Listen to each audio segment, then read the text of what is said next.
Welcome once again to the Gaming News Canada show presented by Bede Gaming. I'm your host, Steve McAllister.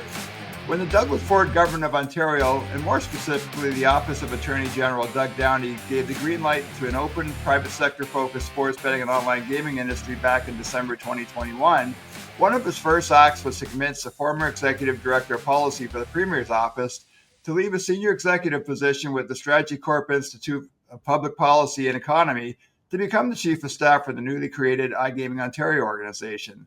iGO, a subsidiary of the province's Alcohol and Gaming Commission, was tasked to conduct and manage the province's iGaming market, with Martha Otton and our guest today lead the organization. When Otton announced in the summer of 2024 that it was time to enjoy retirement, there was not surprisingly much speculation that the highly respected Mitch Davidson would move into the newly created position of President and Chief Executive Officer. Instead, Davidson left iGO last August and went back to his roots as a policy wonk, and we mean that in the most complimentary way by joining public affairs firm Enterprise Canada as Vice President of Policy. This fall, he launched a policy shop on Substack and has already very smartly presented his thoughts on fixing Canada's youth jobs crisis, pushing the provinces to move forward the country's major projects, taming ticket resale prices, and most recently analyzing the first budget of the Mark Carney government. To go over his time at iGO, his involvement in the creation of the Ontario market, what's happening in the North American gaming industry these days, and what's happening in his new career, we welcome back to the Gaming News Canada show, Mitch Davidson. Hey, Mitch, thanks so much for joining us. And as I mentioned, policy walk, when I was writing the intro, it takes me back to the days when I was working at the Globe and Mail, and Eddie Greenspan was the editor-in-chief and my boss, and Eddie was quite, I think it was a badge of honor when he referred to himself as a policy wonk in editorial meetings on several occasions. So I do mean that with the utmost respect. Yeah, I'll take it. I'll take it. It's not a bad thing to be known as somebody who knows the details of stuff. So happy to be on this. Looking forward to doing it, Steve. Hey, Mitch, I got quite a bit of ground to cover, but I do want to go back to your decision to leave iGaming Ontario, and I believe you took a couple of leaves during your tenure there to return to the government in a director of special projects role, and as I mentioned too, I think I reached out to you, I think maybe back when we knew Martha was leaving, and wondered if you might be considering moving into that role, but. Can you maybe just walk us through that process and the decision to walk away from iGO? Yeah, sure. I mean, I think there's a couple of things. I'll always say there are personal aspects as well. So the easiest one is I do live about an hour and a half north of Toronto. So, the commute for 5 days a week, which I kind of knew was coming, was always going to be a challenge for me. But aside from that, I'll say the two leaves that I took were to join the Ontario Cabinet Office as a civil servant there to help with the mandate letter process. And I did that in 2024 and in 2025. And really, that kind of got the policy juices flowing again. It was a job where, if I can describe it as favorably as possible, you were paid to sit in a room and think about the way that things should be. And it just got really exciting for me again to have that sort of role and thought process going. It's something that in my career, I've been known as someone who thinks creatively, sort of outside the box, and can apply unique and bespoke solutions to some pretty sticky problems. It's obviously what I did running the policy shop for 6 or so years in the Ontario government for the PCs, both in opposition and in government. And then it's part of what attracted me to iGO in the first place. If you go and look at the early days, you're having fundamental policy conversations about the way that a market should be stood up, how it should look, how it should operate. What to do about these novel conversations that no one, at least in Canada, has ever had before. And that was super exciting to me. And as the organization matured, rightfully so, it moved from these like big sticky, what should the tax rate be, which games should be allowed and not be allowed, and all these like really fascinating policy questions to more operational stuff, right? Should we approve this advertising deal, or what should the revenue share rate from gross gaming revenue for responsible gambling ads be? Still interesting conversations, but not perhaps at the same stake or level. And when we got this thing going on solid footing, it was an opportunity for me to recalibrate and think, where would my efforts be best applied. And I think I had one more major career move in me for a little while. And so this with the change in leadership, it seemed like the right opportunity to do it. So I'd say there was a lot of factors, but nothing but good things to say about the people, about the organization, about the culture of iGaming Ontario and the work that they're doing. If anything, the reason that I was able to leave is because they were doing so well, that I kind of thought maybe I was better utilized elsewhere. So that's maybe a bit of a look inside on some of the decisions, but no regrets for me, and ultimately really enjoyed my almost, I think it was 3.5 years at the organization. So a pretty long run from employee number 30 something to whatever they're at now. Hey, Mitch, was there any interest? I'm thinking there was, but was there interest from other gaming companies when it became apparent that you were going to leave iGO, that there were companies out there, operators that spoke with you? Yeah, I mean, I think that's always the case. Like, I definitely had some conversations with folks. I'll say the one challenging thing about the sector is the job that I would be probably most aligned for is something to do with public affairs or government relations. And generally these places have one person who does that, and they're pretty good jobs and they don't like to leave those jobs. So, I had a lot of good conversations with people about, was there an opportunity to actually get more into the technical side of the gaming world and less into the government side. I think the reality is there's a fledgling gaming ecosystem in Toronto. It's pretty good. We've built something up. It doesn't really exist in Barrie, Ontario right now, and I definitely wanted to be home here. We just moved up in 2023. We just had our first child a few weeks ago, and this is where I'm from, and so for me, this was a huge part of it, was finding a place to work here. And the gaming sector, for all of its benefits, Malta and Barrie are not too close together, so some of those opportunities may have been afield. And ultimately, I can't stress enough that the thing that I've done throughout my career is this harmony of policy and politics, and it really is a bit unique and a bit exciting, and it's something that kind of gets me up in the morning. And so I entertained some conversations about staying in the gaming industry full time, but ultimately this is where my heart was to go back into the policy world, and be that public commentary or not, but just to try to help improve the situation, how things are on the ground. And don't forget, what we've got going on in this country right now. It's a pretty interesting time to be in this space and to be thinking about how to solve problems and how to help people across the country. So this was really where I wanted to be, and part of going to iGO in the first place was to round out my understanding, because I'd been in the private sector, I'd been a political staffer, but I'd never been a civil servant. So I had this incomplete picture about how public policy got made. And I actually, teach a course at Waterloo for future civil servants, and here I am, never have been one myself. And so it really was an opportunity to make sure that I understood the policymaking process from start to finish. And I've got that now, and I'm better for it. So I think I'll always be close to the gaming sector. I'll always do stuff like this. I'm going to read it in my spare time, and I'm going to, comment on it pretty frequently. But having the ability to chat about all the other things that are going on in the country is something that really excites me.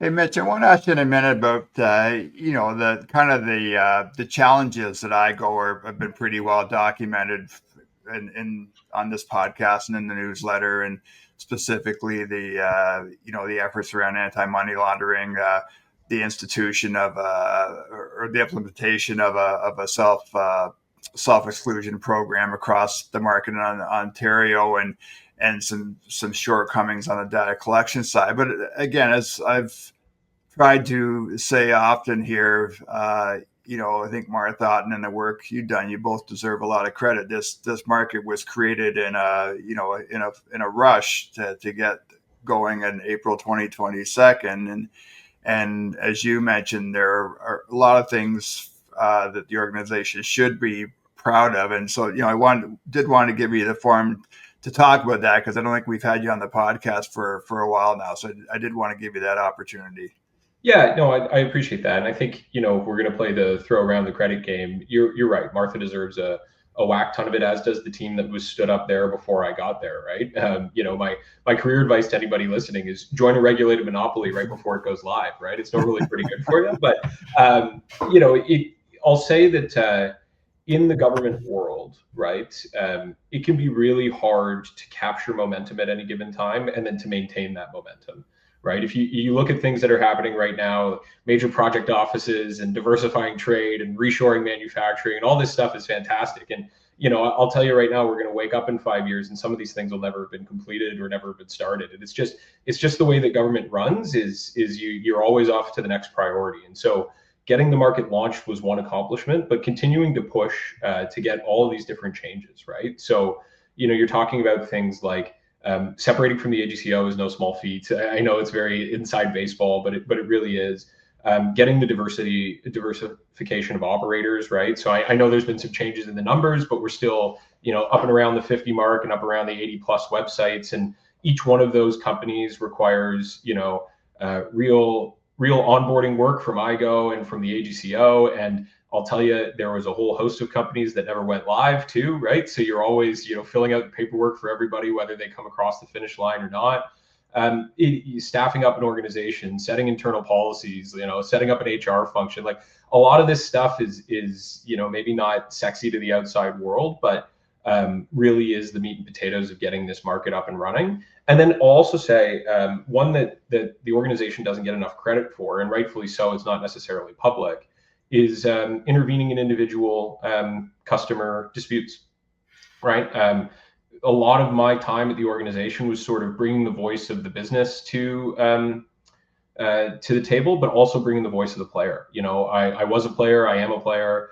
I've got a lot of friends who are players, and so I was always able to bring sort of that anecdotal piece of what was going on out there for sports bettors in particular. And sometimes they had very legitimate grievances with companies that were not being addressed. And even iGO just looking into something, having that sort of investigation, talking to the player, able to find resolutions to these things. And it's something that doesn't go public every single time, but does get resolved more than you think, and takes a lot of sort of firepower from the organization to track down the particulars of each of these situations and deal with each of the companies. So I'll say there's a lot of strengths that have happened in the industry beyond just the revenue and the handle and all that kind of stuff.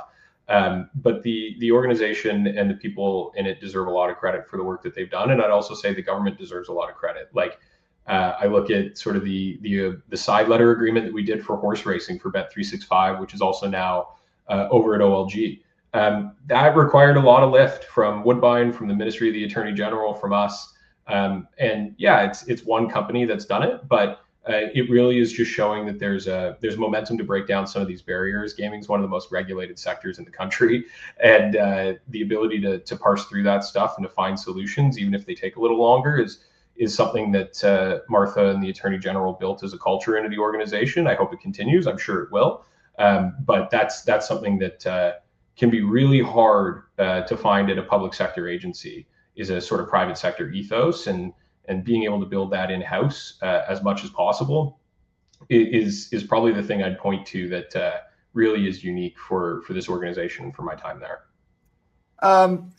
The centralized self-exclusion program, I mean, that was something that was talked about. You remember the one year anniversary, there was a bit of a celebration in Toronto, and that was talked about by a panel at that point, that was something that the industry needed. And Joseph Hilliard, the new president CEO of iGO, was on the podcast a few weeks back and talked about, it looks like this program will be ready to go in the first half of 2026. Well, like why has it taken so long, Mitch?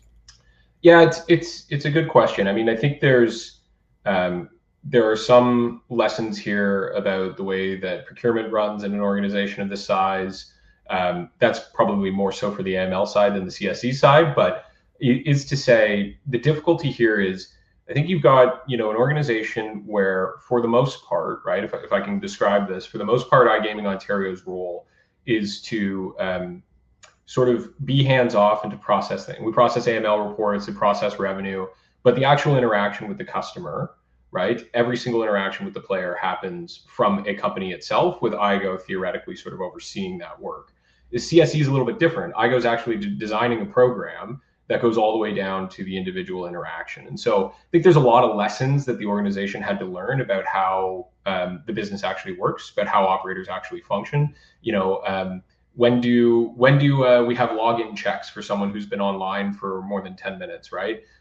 When do we ping the system for a centralized self-exclusion to make sure that this person's name isn't already on a registered list? Like, these are all things that you've got to learn, you've got to understand, and you've got to look to other jurisdictions to see how they do it.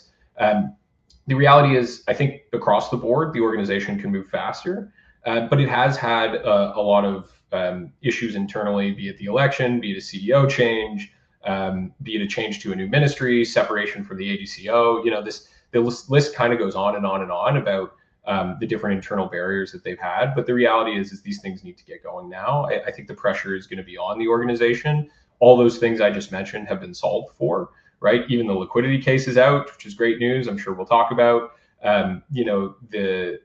The reasons for delay have sort of fallen away, and so I think we're going to be looking to this organization to capitalize on the momentum to get this thing live, as well as on AML. So I do think that there's probably a little bit of pressure building internally. But the other nice thing about this with centralized self-exclusion is you have the opportunity to get it right.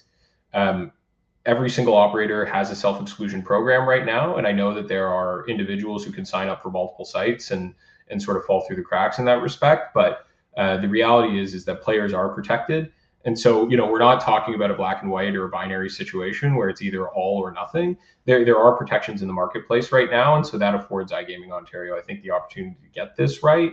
I'll also say, without getting into it too much, you're not just dealing with 50 private sector operators at the same time. You're also dealing with another government entity at the same time, and so there's a lot that goes into that, good, bad, and otherwise. And so it's just been a lot of coordination. But I feel like they've hit their stride. They're going to get this thing going soon, and I take Joseph at his word when he says first half of this year. So eagerly awaiting the results. Yeah, we'll talk about liquidity in a second, but I also wonder too, given everything that's going on in the U.S. right now with most recently prediction markets, which that's like, it seems to be half a dozen storylines every day, and that might be a conservative figure.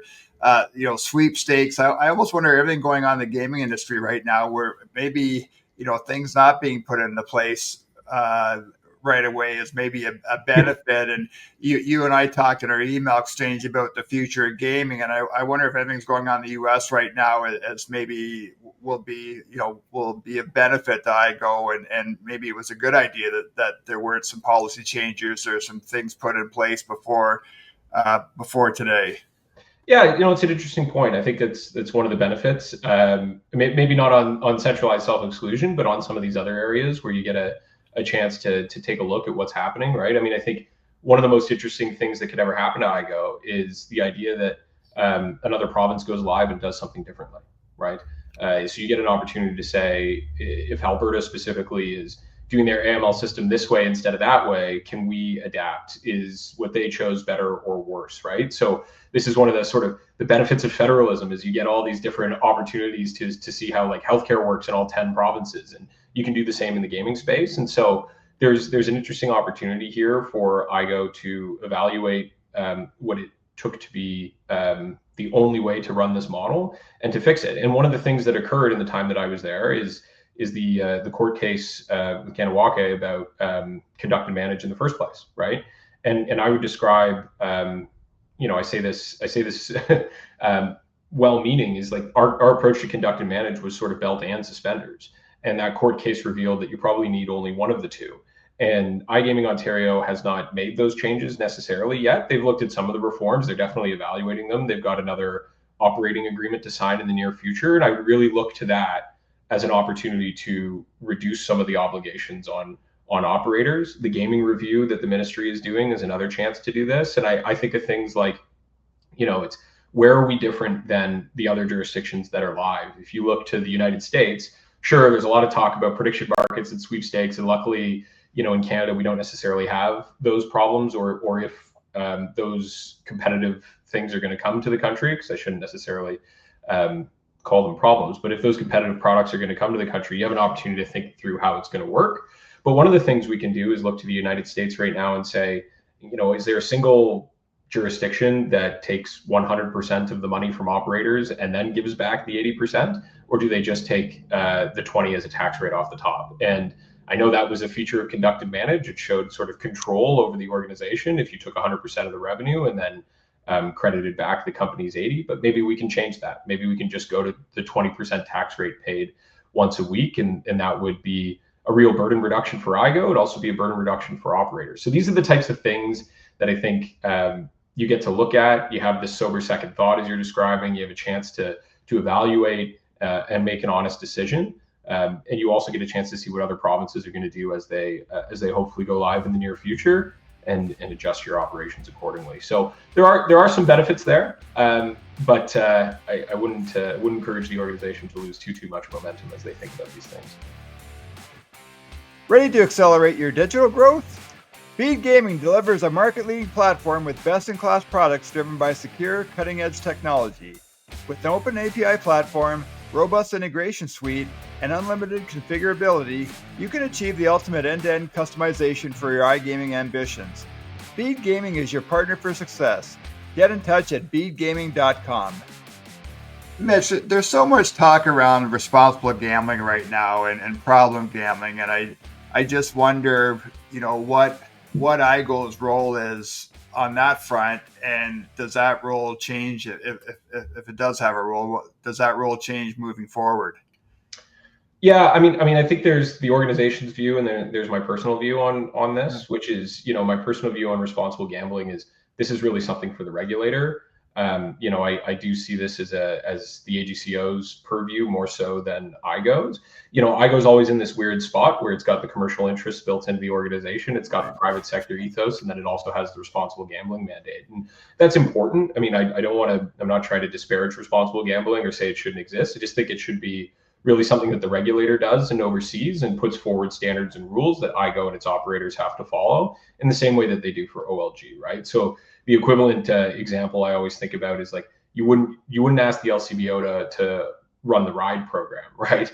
Right. That's kind of the analogy that I've always used is like those both have a place, but they should be two different organizations. And I think now that iGO's up and running off the ground, the market is stable. There's a real interesting opportunity to say complete the centralized self-exclusion program and hand it over.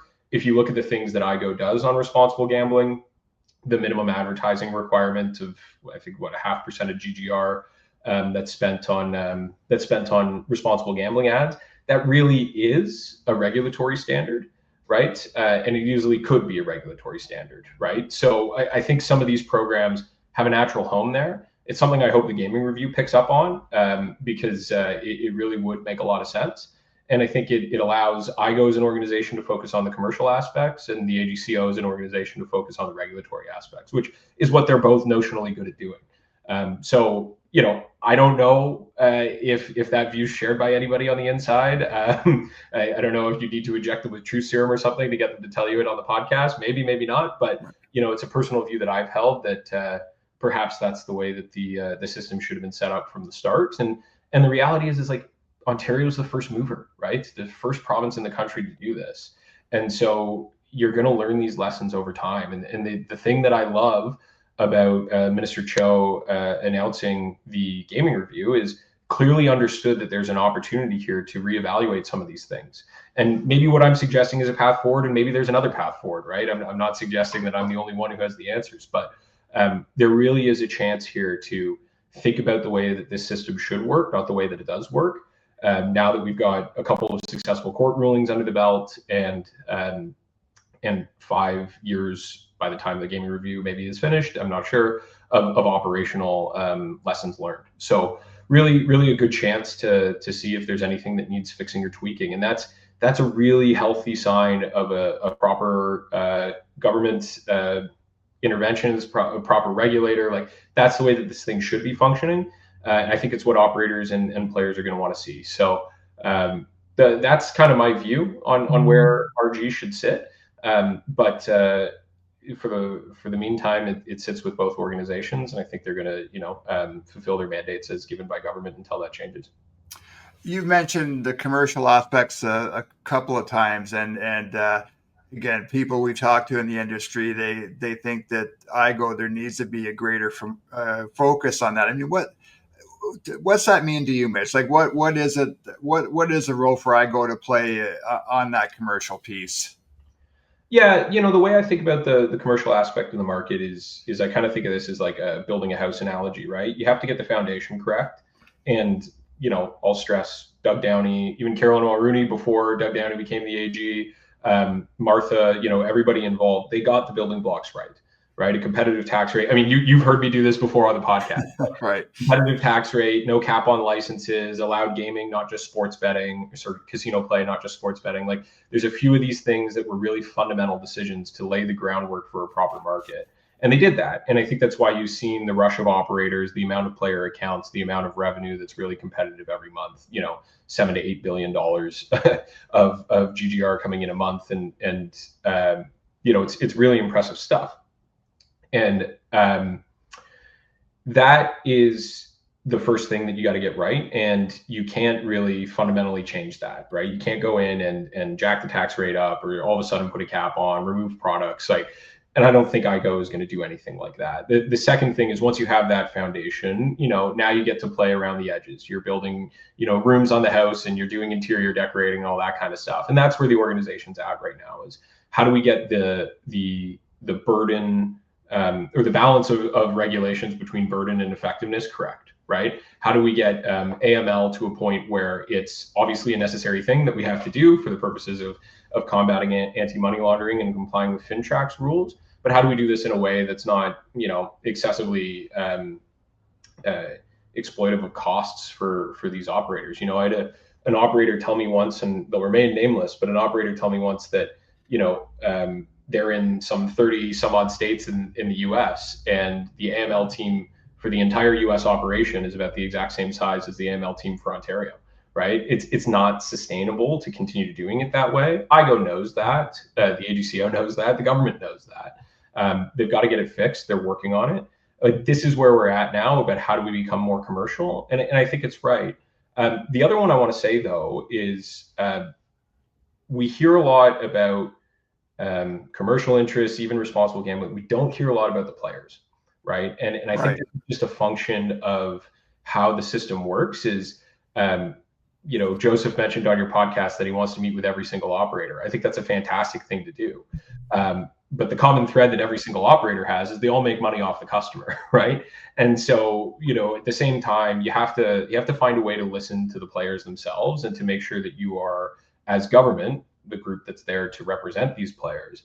How do you incorporate their interests? And so I think this is also an interesting time to look back and say, are there any practices happening in the market that we don't like? Or are there any terms and conditions that are perhaps a bit exploitive? Are there bonus conditions that maybe are a bit too far of a stretch?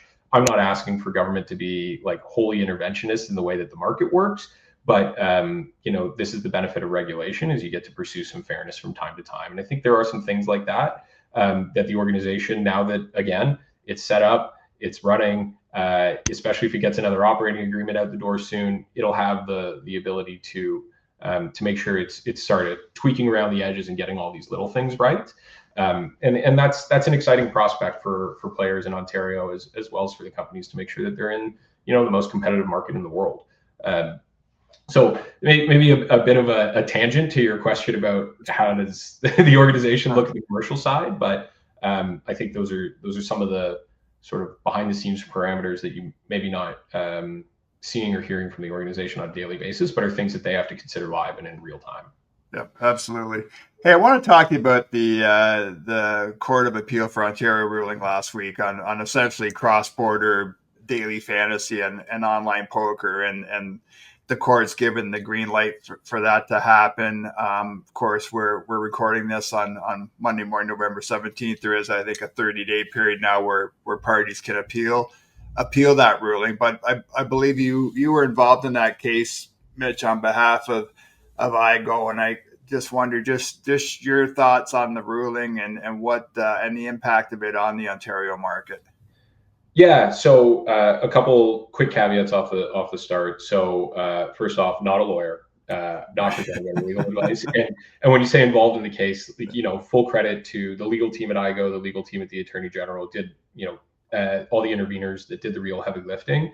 I was more tasked with thinking about, if we got a positive ruling, what does it mean next? And the nice thing is that's where we're at, right? The ruling is fully positive. Like there is no way to read that and see a bunch of caveats or a bunch of limitations on iGO. Really, the proposed model, this peer-to-peer play with international players, is almost wholly accepted by the court, and the ruling was almost unanimous. So very optimistic that there's no appeal, and the Coles note says this is really good news for players and for the market. I think when we think about what's next, there's a couple of really interesting foundational decisions that the government, and I'll use the government writ large to mean iGO, AGCO, Attorney General, I'm going to just put them all in the same bucket for right now, that the government has to make. Poker is a little bit easier to figure out. There's pooled liquidity in the US through a bunch of states and multi-state international agreement. I might be getting the exact wording wrong. That seems like a very viable thing to join if those states are open to it. And there's a real, probably direct path forward on poker that will expand the player offering, expand the pots and prize sizes, and all the things that poker needs to really get off the ground. On daily fantasy sports, it's a little bit more interesting.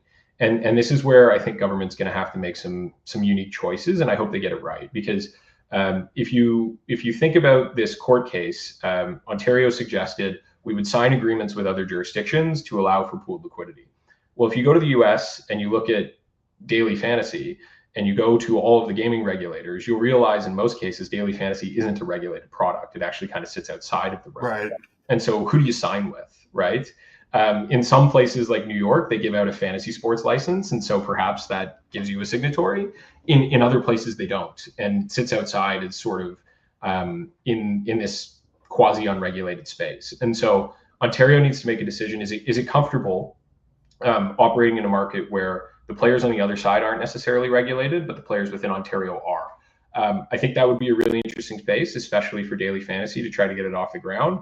If they go for these sort of state-to-state agreements, they're probably going to limit the pool liquidity player size, and that's going to be a challenge for daily fantasy sports. So, I said off the top, hey, iGO was done with these foundational policy decisions, and so I decided to go somewhere else. This is the exception, right? And I think there's a real honest conversation about, do you start for 6 months with zero tax rate on daily fantasy to entice operators to join? Do you cut the revenue share rate in half? Are there things that you can do to entice the operators over? Because I'll say the only blowback that I ever received from players ever was about daily fantasy sports being taken off the table for them. And it's a very legitimate gripe.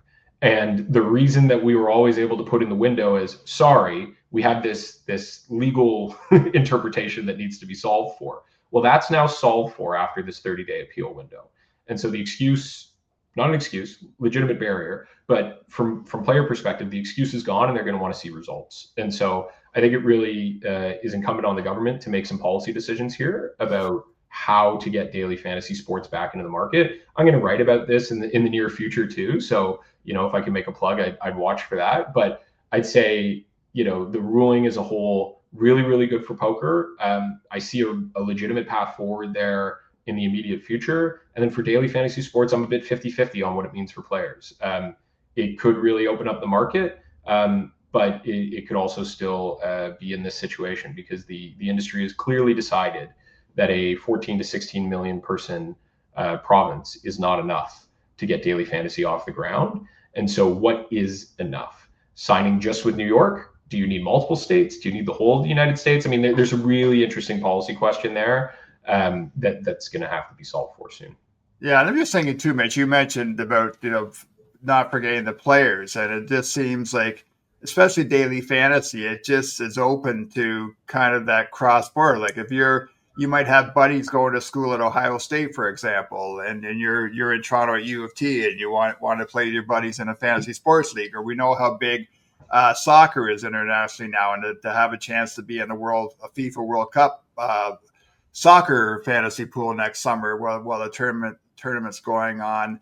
And then the other thing I think about too, like I remember when this whole issue came up in the early days of the Ontario market, having conversations with fantasy sports operators who said that the price of doing business in Ontario was too steep back then. So I wonder, does this open the door for, not everybody is a FanDuel or DraftKings, and there's an opportunity for these smaller daily fantasy operators to now be engaged in this space legally. Yeah, I mean, I think there's two things worth pointing out here, right? The first is that for some of these bigger guys, the draft and DraftKings, right? That's where it comes from, is daily fantasy sports. Right. And I think, they started as daily fantasy sports companies in the United States because it was the way that they could do sports betting in a legal fashion. Right. And then they got sports betting in a legal fashion, right? Which is ultimately probably where they actually wanted to be. And so I'd be curious to see if those companies want to launch a daily fantasy product again. I don't know the answer to that. Maybe it's yes, maybe it's no. So they probably want to move customers sort of along the journey towards those higher margin products. And I think the same, so that you're right, creates a real opportunity for some of these smaller operators. But daily fantasy is a commission-based product, right? So no matter who wins the sporting outcome, no matter who scores a touchdown, that company is going to make the same amount of money. And the only way to grow that business is to have more players and larger pot sizes. And so to go for Ontario's market, based on the ruling, they'll have to give up the rest of the Canadian market. That's clear and identifiable. And then there's a question about how much of the US market they're going to have to give up if these deals aren't signed. And so that's what I mean, is to say this sort of liquidity ruling paves the way for a path for daily fantasy sports to return, but there's still a lot of questions that those operators are going to need answered. And so perhaps there's a way to meet halfway, which is to say, if we sign with these states and we cut the tax rate a little bit, is that enough of the secret sauce to get here?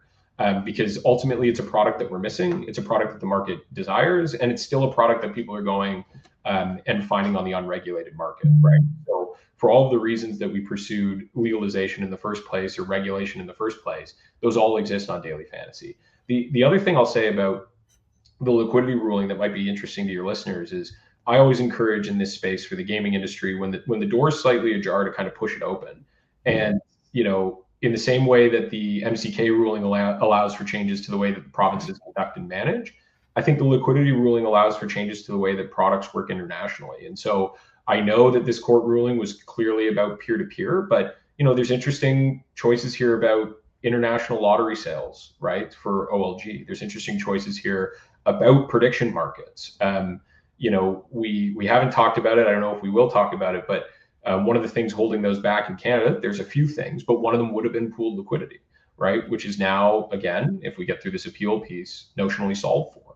So, I think the immediate application that everybody's thinking is poker and daily fantasy. That's right, because those are on the immediate horizon. But I would encourage, your listeners and the industry as a whole to think about the benefits of liquidity across the board, because that's where it gets really exciting. The 50-50 stuff with different provinces. Right. It's just to say the opportunities here are kind of endless. This is the opening salvo, and that's the way I would encourage the industry to think about it, because these kind of court rulings don't come across very often, right? If you look at the ruling, the case history that they were looking at was a PEI lottery case from a couple decades ago as really the last convention. So an interesting opportunity and something that could shake up the sector in the country for the foreseeable future. Is there a path, Mitch, to doing something cross provinces? I mean, we know the Canadian Lottery Coalition, they testified against the ruling. That's one of the parties that conceivably could file an appeal here. Like, what are the pain points to doing something across those provincial borders? Yeah, I mean, the most obvious one, right, is that they need to go live with regulated markets. I always used to say it was the right decision to focus on international liquidity instead of interprovincial liquidity, because if we sign an agreement with, Saskatchewan tomorrow, there's no opportunity to go live with that province because your product, Bet365, DraftKings, Flutter, whatever the company is, can't be operational there in a regulated space. So you're signing an agreement for future purposes, and it's effectively worthless in the immediate term. So the first thing is to get those regulated markets live and out the door. And I think you're seeing openness to that. Obviously, Alberta being the first one, which is great. But I'll take the Nova Scotia or Atlantic Lottery had saying in the gaming Canada Gaming newsletter piece about, we're interested and open to competing with the rest of the market if government decides to go that way. Okay, great. I really look forward to that opportunity because that's the thing to get liquidity live across the country. Is it's staring us in the face. I would say perhaps it's a bit tongue in cheek, but this is an interprovincial trade barrier just as much as the rest are. Right? We're talking about nationwide. How do we capture revenue? How do we grow GDP? How do we allow for seamless transactions across borders? And here we have this exact type of barrier popping up. We have money going into the unregulated space, going offshore. So really the first thing is get those markets live. And then the second thing is get those markets live as similar as possible to Ontario.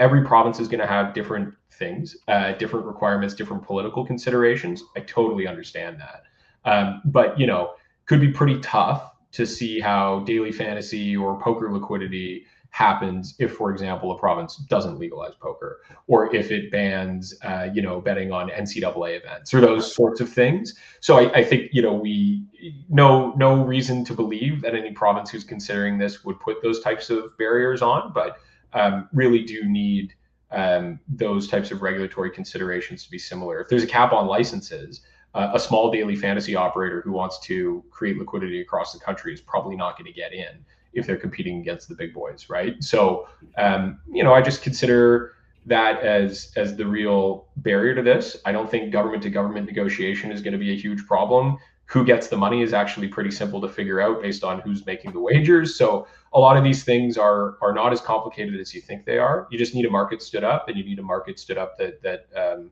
benefits free, fair, and open competition.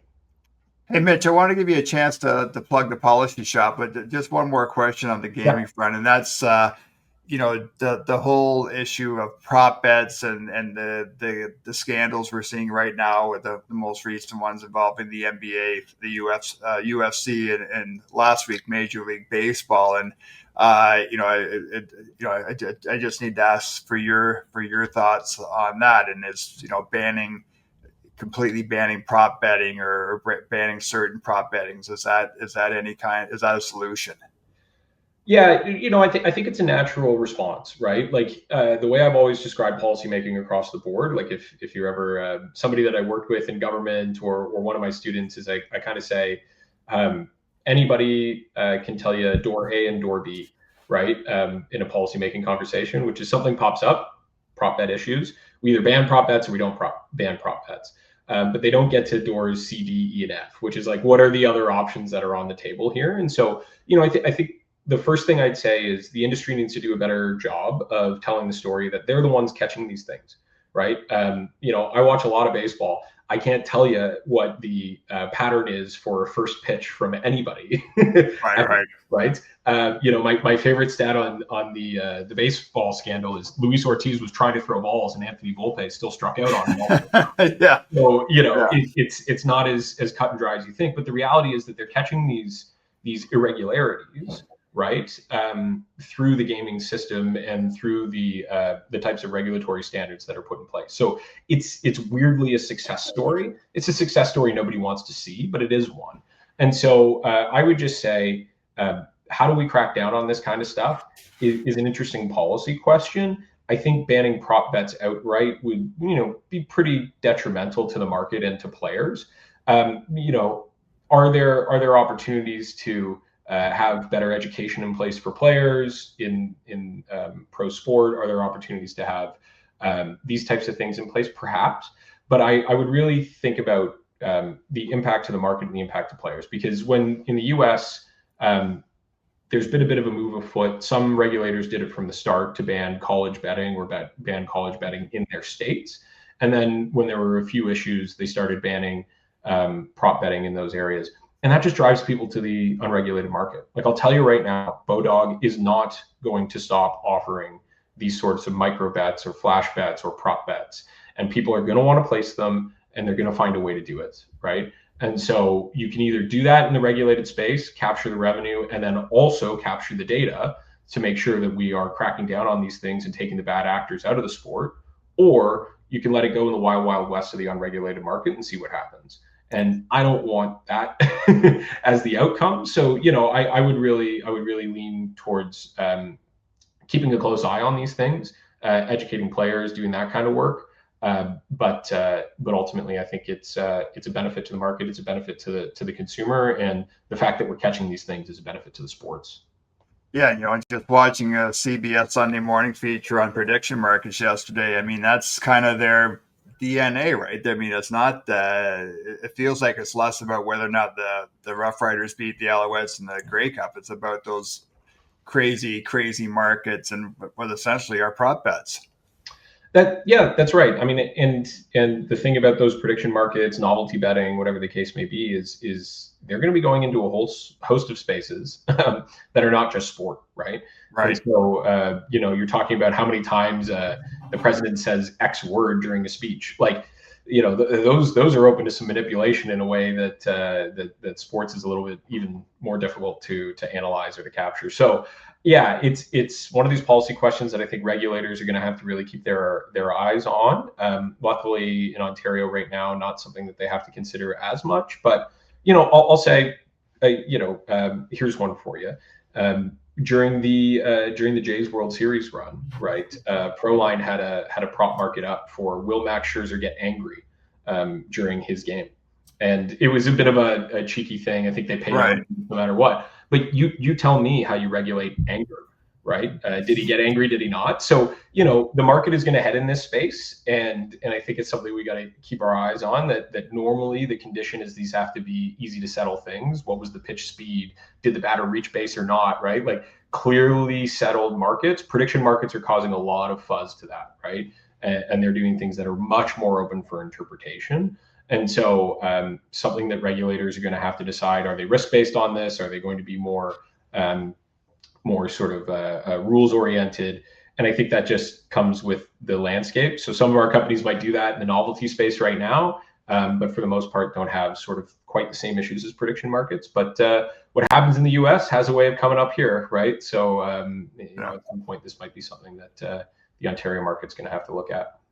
Yeah, Mitch, last question, and maybe not much a question as a statement. And, having had a chance to subscribe to the policy shop and read it, and it's heavy lifting, but I think it's, what you're doing is they're important conversations. And like I said, we live in a time where there's a lot of divisiveness and politics and a lot of anger out there. And it kind of what you're doing takes me back to the days of reading the sports section of the Toronto newspapers and reading guys like John Robertson that would fly out the handle or Paul Rimstead and then Jim Proudfoot and Milt Dunnell. Those guys were always the voice of reason. And when I needed to read somebody and kind of be talked off the edge of the cliff, it was a Jim Proudfoot who often did that for me as a as a high school university student and as a young sports reporter. Just the piece you wrote in the Carney budget, and it's something I've been thinking about a lot lately. You have a line in it that, with his budget, the only way to know is to let it play out and evaluate it fairly. And I think that gets lost anymore, that there's so much knee-jerkness out there to what happens. And it's a very complicated world right now. I would encourage anybody. I'm a huge fan of CBS Sunday Morning, and Ted Koppel had a really poignant piece on homelessness in the U.S. yesterday and the challenges there. So I think what you're doing provides a really important service, and you can tell it's something that you're very passionate about. Yeah, I appreciate that. So, my first job out of school, I got into the Ontario Legislature internship program. Was very lucky to get into that. And you spend half a year working for a member of the government, which at the time was a Liberal MPP, and half of the year spending working for a member of the opposition, which was a progressive Conservative MPP, right? So I actually worked for both parties in my first year, is weirdly enough is a way to put it. And I think that experience is kind of stuck with me about evaluating ideas on their merit, not just on their political merits. And so what I'm trying to do at Enterprise here in the public policy space, because obviously we offer paid for products, policy papers, policy advice, briefings, all that kind of stuff, and you can get in contact with me if you're interested. But the thing about the Substack here, the policy shop on Substack, is that what I really have been trying to do is, how do we get political advice and policy advice in the same space? I've always found, as someone who was ultimately responsible for making those kinds of recommendations to politicians, that you could go and look up sort of the traditional think tanks and get all the policy advice you want. But if you went and knocked on a door and, your aunt and uncle answered, you try to explain that paper, their eyes would glaze over. And then the opposite is true. You can go out and get political advice from a bunch of pundits who say, man, you got to do something about the cost of living. It's really bad these days. Great. What do I do about the cost of living? Well, you got to do something, right? And they can't get to that level down of here's, the actual way to do the solutions to your problems. And so that's the type of thing I've done throughout my career. And to bring it back to the gaming space, that's what I tried to do at iGO, which was how do we have these political objectives and these policy objectives and make them meet in the middle? That's ultimately the best stuff because it's what people want to see and it also addresses the problems. And that's what we're trying to do at the Policy Shop Substack. So like I said, I'm going to be writing about the liquidity piece this week. I think I gave a nice tease to some of the stuff that'll be in there. But the idea is, what is a path forward that works for politicians, but also gets the actual results on the ground? Because if you don't have either of those things, it's not going to fly.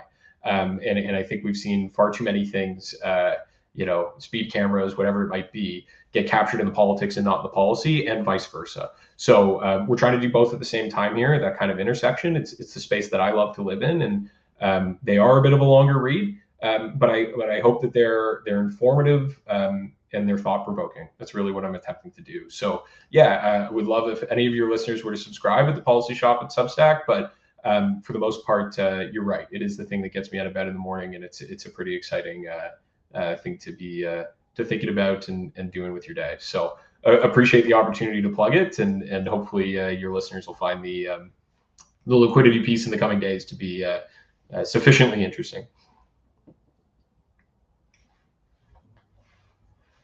You want me to Steve? Sorry, Mitch. Yeah, we'll make sure we have a link to the Policy Shop on Substack in the post that goes out with this podcast. That is Mitch Davidson, the Vice President of Policy for Enterprise Canada. That's the public affairs firm, not the car rental company.